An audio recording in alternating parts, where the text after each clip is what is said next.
Good evening. I'm Haylee Ficuciello. Ladies and gentlemen, welcome back to Washington, D.C., where the Washington debt is measured in trillions. The border remains a political battlefield. Americans are still paying too much for groceries, and our leaders have spent weeks arguing about a sign on a building. No, seriously, a sign, a nameplate, a collection of letters attached to the side of a performing arts center. Because apparently that's where we are in 2026. Late last month, U.S. District Judge Christopher Cooper ruled that President Donald Trump's effort to rename the Kennedy Center as the Trump Kennedy Center violates federal law. The judge concluded that Congress established the institution to honor President John F. Kennedy, and the law requires the center to remain dedicated to Kennedy alone. The ruling also blocked plans to close the facility for major renovations. Now, whether you agree with the ruling or disagree with it, it's almost besides the point. What fascinates me is that this became one of the biggest political stories in the country. Think about that for a second. Somewhere out there, an American family is sitting around a kitchen table trying to figure out how to afford groceries, rent, insurance, gasoline, and their electrical bill. Meanwhile, Washington Assembly lawyers, consultants, bureaucrats, public relations experts, reporters, political strategists, and probably three emergency committees to debate what wording belongs on the side of a building. You couldn't make this up if you tried. Actually, Hollywood could probably, but even Hollywood reject the script as unrealistic. Now look, whether you love Donald Trump, hate Donald Trump, or break into hives every time somebody mentions Donald Trump, can we at least acknowledge how ridiculous the story sounds, even when spoken out loud? Imagine explaining this to somebody from another country. Well, you see, we have inflation concerns, housing affordability concerns, public safety concerns, national debt concerns, international security concerns, and political systems that occasionally grind into a halt. And what your letters focus on? A performing arts center. A what?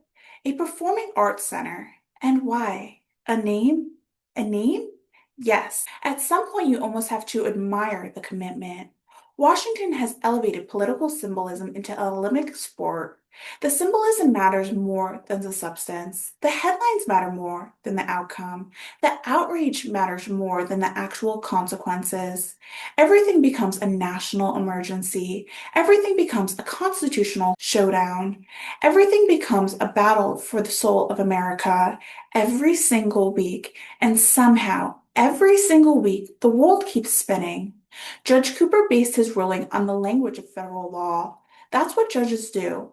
The court determined that Congress intended Kennedy Center to remain a memorial for President Kennedy. Whether people agree with that interpretation or not, the legal reasoning is there for everybody to read. But what happened afterward was entirely predictable. Political allies celebrated, political opponents denounced, cable news panels sprang into action, social media transformed into a digital food fight, and another week of America's attention was consumed by a controversy that most Americans probably wouldn't discuss at breakfast. In fact, if aliens landed tomorrow and asked what issues dominated American politics in 2026, we would have to explain one of the biggest stories in the country involving a federal judge, a performing arts center, a nameplate, and enough political outrage to power Eastern Seaboard. Imagine trying to explain that with a straight face. The aliens would probably get back on their spacecraft and leave. Honestly, they would be making a rational decision. The larger issue here isn't the Kennedy Center. It's not Donald Trump. It's not even Judge Cooper. It's Washington itself. Because Washington has become an addicted to political theater. Every dispute becomes a grand drama. Every disagreement becomes a crisis. Every controversy becomes a never-ending cycle of outrage, reaction, counter-reaction, analysis, commentary, and more outrage. It's like a reality television show that somehow became a governing philosophy. And the audience is getting tired. Americans have real concerns. They're worried about their families, their finances, their futures, yet far too often they watch their leaders and wonder whether anyone inside the Beltway understands what life actually looks like outside of it. That's why stories like this is resonating, not because people are deeply invested in the naming right of culture institution, but because the symbolization of a broader disconnect, a disconnect between Washington prioritizes and the ordinary American experiences. The Kennedy Center will continue operating, people will continue attending performances, musicians will continue performing, visitors will continue taking pictures, the building will stand on the banks of the Potomac.